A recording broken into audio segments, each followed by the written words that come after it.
Good morning guys. ഞായറാഴ്ച രാവിലെ ഒരു പണിയില്ലാത്തതുകൊണ്ട് ഞാൻ ദാണ്ട് സൗത്ത് മെൽബണിൽ ക്ലാരൻഡൻ സ്ട്രീറ്റിലേക്ക് വെച്ച് പിടിപ്പിച്ച് വന്നു. വേറൊന്നിനുമല്ല, ഇവിടെ ഒരു കാർ ഷോ നടക്കുന്നുണ്ട്.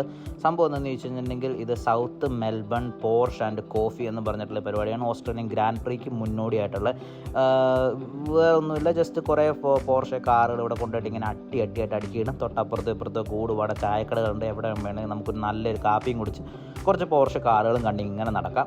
അപ്പോൾ കാർ എന്തൂസിയാസ്റ്റുകൾക്ക് പറ്റിയ ഒരു ഇവൻ്റാണ്. അതുകൊണ്ടാണ് ഇത് പോർഷെ ആൻഡ് കോഫി എന്നും പറഞ്ഞിട്ട് ഒരു ഇവൻ്റായിട്ട് സംഘടിപ്പിച്ചതാണ്. ഞാൻ എത്തിയപ്പോൾ കുറച്ച് ലേറ്റായിപ്പോയി, അതുകൊണ്ട് തന്നെ കുറച്ച് വണ്ടികളൊക്കെ അപ്പോഴേക്കും പോയി തുടങ്ങിയിട്ടുണ്ടായിരുന്നുള്ളൂ. പക്ഷേ എനിക്ക് തോന്നുന്നത് ഇത് അത്യാവശ്യം നല്ല നേരത്തേക്ക് ഉണ്ടാകും. കാരണം അകത്ത് പാർക്ക് ചെയ്യാൻ സ്ഥലം കിട്ടാത്തവരെല്ലാം പുറത്ത് കൊണ്ടുപോയി വണ്ടി ഇട്ടിട്ടുണ്ട്. അപ്പോൾ ഈ പോണവരുടെയൊക്കെ സ്ലോട്ടിലേക്ക് പുതിയതായിട്ട് ഓരോ വണ്ടികൾ പുറത്തുനിന്നും കൊണ്ടുപോയി പാർക്ക് ചെയ്യുന്നുണ്ടായിരുന്നു. നല്ല ചൂട് കാലാവസ്ഥയായിരുന്നു. നിറച്ചും വണ്ടികളായിരുന്നു, നിറച്ചും ആളുകളായിരുന്നു. ഓരോരുത്തരൊക്കെ വണ്ടിയുടെ മുമ്പിൽ നിന്ന് ഫോട്ടോ എടുക്കുന്നു, വണ്ടി ചെരിഞ്ഞ് ചാരി നിന്ന് ഫോട്ടോ എടുക്കുന്നു, വണ്ടിയുടെ മുമ്പിൽ കിടന്ന് ഫോട്ടോ എടുക്കുന്നു, ഫോട്ടോ എടുക്കൽ. ഒപ്പം ഞാനും വീഡിയോയും പിടിച്ച് കുറച്ച് വ്ളോഗിനായിട്ടുള്ള കുറച്ച് കണ്ടൻറ്റും എടുത്തു. നല്ല ചൂടായിരുന്നുകൊണ്ട് തന്നെ ഞാൻ എന്നെ തന്നെ തണുപ്പിക്കാനായിട്ട് തൊട്ടടുത്തുണ്ടായിരുന്ന ഒരു ഡെസേർട്ട് ഷോപ്പിൽ കയറി ഒരു ഓറിയോ ഷേക്കും മേടിച്ച് ഞാനും അവിടെ നിന്ന് നൈസായിട്ട് സ്കൂട്ടായി.